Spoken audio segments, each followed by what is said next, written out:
Porque o cidadão, quando ele foi comprar o carro dele, ele não teve ajuda nenhuma do Estado. Pelo contrário, um carro, ele paga quase 50% de imposto. Aí ele acaba de adquirir esse carro pagando esse imposto, ele já tem que pagar esse PVA. Uma porcaria de estrada aí que muitas das vezes tem que pedagiar ela. O cara pega e cai num monte de buraco aí, o Estado não ajuda ele em nada. Aí, por alguma situação, que eu não estou aqui para julgar esse cidadão, ele não conseguiu pagar o IPVA dele, o Estado é dono do carro dele, vai lá e toma. O Estado é sócio. Paga diária, primeiro, paga o guincho, paga diária Isso. lá paga diária na garagem, né? E se não ficar a risco, o carro é leiloado e não paga nem as dívidas que ficaram Isso. lá. Então, assim, é totalmente injusto. Eu fiz esse projeto. Se eu fui... Você foi aprovado no Senado? Não, porque foi aprovado meu do Senado foi o do IPVA de carro velho para isentar. 20 anos, isenta... Esse está em tramitação ainda, mas eu te falo, viu? Isso poderia ser iniciativa de cada governador de cada estado. Se eu fosse governador um dia do meu estado, a primeira ação que eu fazia, a primeira canetada que eu dava, assim, aqui, ó, acabou. Apreensão. Cidadão mineiro, vocês podem andar. Eu peço que vocês paguem o IPVA, porque o Estado precisa arrecadar, eu tenho a folha para pagar, eu tenho responsabilidade fiscal aqui, mas prender seu carro não vai prender, não. Vocês podem ter certeza disso. O carro não é meu, o carro não é do Estado, o carro é seu. Eu não sou seu sócio. Bem-vindo ao nosso canal do YouTube. Aqui você vai acompanhar o meu trabalho na luta contra o crime e o criminoso. Então, inscreva-se no canal e ative as notificações, porque aqui é cacete no lombo e bala no rabo de vagabundo. Força e honra!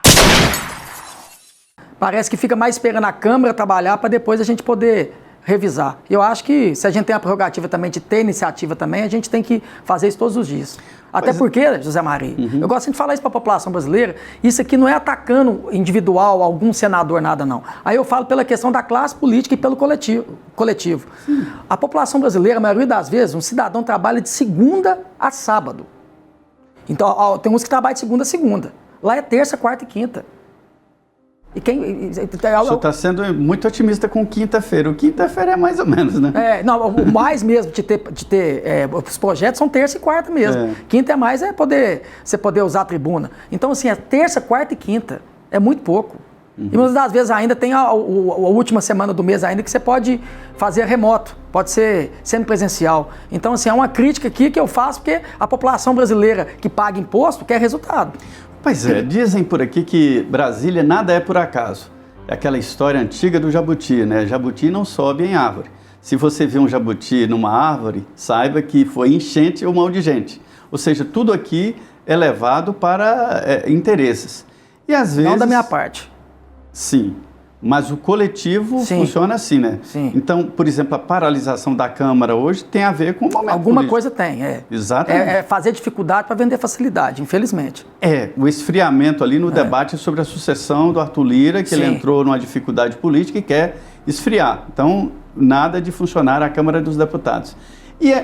Mas esse serviço de dificultar tudo beneficia quem? Só eles. Eu canso de falar isso, eu vou te falar uma coisa do fundo do coração aqui. Se a população brasileira sonhasse como é que funciona um Congresso Nacional, todo mundo ia para a porta ali, dar chibatada em todos os políticos do Brasil. Antes da Constituição e depois da Constituição.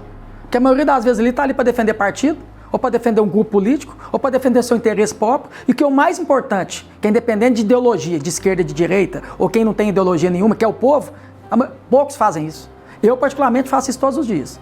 Isso sofre represálias? Quer dizer, os senadores olham para o senhor meio de lado, assim, como um Cara, eu vou estranho, te falar aqui, você vai perguntar tudo que você quiser me perguntar aqui, Zé Maria, eu vou te falar tudo.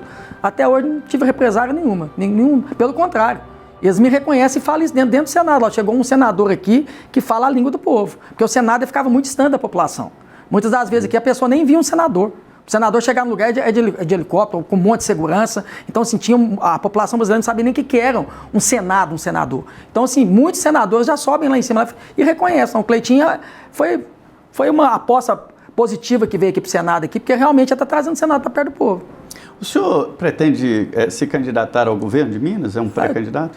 Eu não vou falar nem que sim, nem que não, porque é daqui 2 anos. É porque também não gosto de ficar falando essa palavra, que eu nunca não, porque a gente pode mudar de opinião sempre. Mas se a população mineira quiser, eu estou à disposição. Eu vou voltar ao tema do Senado Federal. Há quem diga, eu ouvi vários falando, que as assembleias são lugares melhores para trabalhar e tal, e próximo de casa, do que aqui o Congresso, Câmara e Senado. O senhor viu essa diferença? Eu trabalhei na Assembleia. Sei, foi deputado estadual. Eu só tenho que ajoelhar e agradecer a Deus por estar aqui trabalhando. Quem fala isso é porque não quer trabalhar. É um parasita mesmo. Agora, eu saio de casa toda segunda-feira, quando eu venho para cá, ajoelhando, agradecendo a Deus pela oportunidade de estar aqui. O senhor vem de carro por quê, senador? Vontade mesmo de vir de carro. Eu não tenho jatinho particular ainda. O senhor ainda não tem? Não tem nem deve ter. Eu acho que eu não vou ter, não. Tem uma bancada de jatinhos lá, essa bancada. Se eu tiver, vai ser honestamente, vai ser não com propina e nem com rolo, pode ter certeza disso. O Congresso Nacional, ele passou por transformações, e principalmente econômicas. O Congresso ganhou ali dinheiro, ou seja, emendas parlamentares.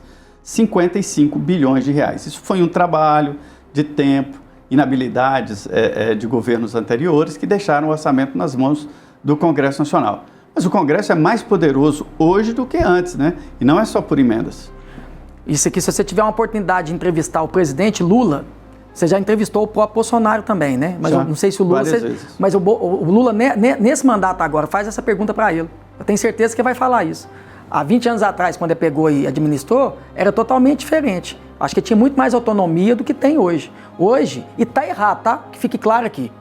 A função do legislativo é legislar e fiscalizar, não é executar. Então, quando você faz isso numa situação dessa, você quer pegar a autonomia do executivo, está totalmente errado. Então, o próprio presidente hoje, os futuros presidentes, vão ter essa dificuldade mesmo, porque hoje está concentrado dentro do Congresso Nacional, em dois, o presidente do Senado e o presidente da Câmara. Eu concordo com o senhor. Especialistas dizem o seguinte, não é esse presidente, os próximos, todos. Os próximos e os próximos, se nada for mudado, vão sofrer nas mãos do Congresso. O Congresso está fiscalizando o que ele aplica, né? Mas é a lei e está assim, vai ser assim. A minha diferença, Zé Mário, que eu vou falar para o senhor aqui, eu sou oposição do Lula, mas eu tento ser a posição mais inteligente possível. Então, assim, eu jamais vou querer fazer algo para prejudicar... contra o Brasil. Não, eu jamais vou fazer algo para prejudicar, para atrapalhar, porque vai atrapalhar o povo. Então, assim, tudo que for para o povo ali, eu jamais vou atrapalhar. E o que a gente vê, que eu falei para você no início, é a dificuldade, fazer dificuldade para vender facilidade. Ali não está preocupado com resolver os problemas da população, não. Ali é para poder se perpetuar no poder. E esse tipo de situação dessas emendas que foram orçamento secreto, agora é emenda de relator, isso é simplesmente para poder beneficiar a classe política. E eu vou te falar aqui, eu sou um crítico da questão do STF, dos ministros, mas nessa situação do Flávio Dino, eu apoio ele. Toda emenda tem que ser fiscalizada. Toda emenda tem que ter transparência, gente. O princípio da administração pública se chama transparência. Como é que você pega emenda e manda para uma cidade sem nenhum mínimo de transparência? Eu falei em plenário, com todas as emendas que eu mandei, pode pegar as minhas de deputado estadual e as minhas de senador. Pode pegar e vasculhar tudo, olhar tudo que tiver de olhar, fiz tudo correto. Nunca fiz nada de errado. Que eu falei aqui, se a população brasileira, Deus descer aqui na terra e começar a abrir o livro de cada político, aquele que já morreu, aquele que está aqui ainda, e falar assim, ó, vamos mostrar aqui as emendas, a população bate de cacete aqui em cada político que tiver aqui. A situação de emenda dessa situação. Eu não tenho nenhuma dúvida disso, eu acompanho o Congresso há muito tempo e as emendas são a cara do parlamentar. Existem parlamentares que usam as emendas para colocar dinheiro no bolso mesmo. Vendem as assinaturas nas emendas. Nojento. Existem outros que fazem uma distribuição de saúde na sua área. E existem os que trocam por voto lá com o prefeito. Então, existe parlamentar para cada estilo. E você elege o parlamentar que vem para cá exatamente com o seu estilo. Qual é o seu estilo e onde o senhor coloca as emendas? Coloco as emendas em todas as regiões de Minas Gerais, né? Eu trabalho muito em questão de infraestrutura. Então, assim, cidades que não tem ainda, eu vou dar exemplo da minha cidade. Minha cidade ainda tem várias cidades. Divinópolis? Quarteirões que não tem nada. Cidade próxima de Belo Horizonte? Não tem quantos mil habitantes? Próxima de Belo Horizonte, uma cidade de quase 300 mil habitantes. Então, assim, cidade ainda que não tem um calçamento, não tem um asfalto. Então, eu tento usar sempre para isso. O irmão do senhor que foi eleito lá? Ele foi reeleito prefeito. Foi, quase 80% de aprovação. Então, o senhor aplica muito em Divinópolis? Infraestrutura de Divinópolis em toda a região de Minas Gerais. No Vale de Jequitinhonha, no norte de Minas, que são regiões pobres do estado, eu sempre atendo lá, na área da saúde, que eu sei que precisa.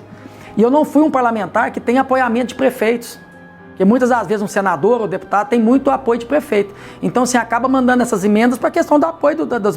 Eu não tive. Eu posso contar nos dedos quantos prefeitos me apoiou.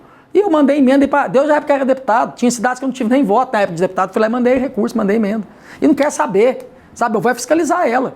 Então, se eu jamais também vou mandar uma emenda para uma cidade, hoje mesmo foi um prefeito lá no meu gabinete lá, tirei foto com ele não me apoiou, falei, não, o senhor pode vir aqui no final do ano aqui, se tiver uma demanda que é bacana da cidade aqui, eu faço questão de poder te ajudar aqui, no que eu não estou ajudando o senhor, estou ajudando a cidade, pode vir aqui, começa a indicar no final do ano, eu faço questão de mandar.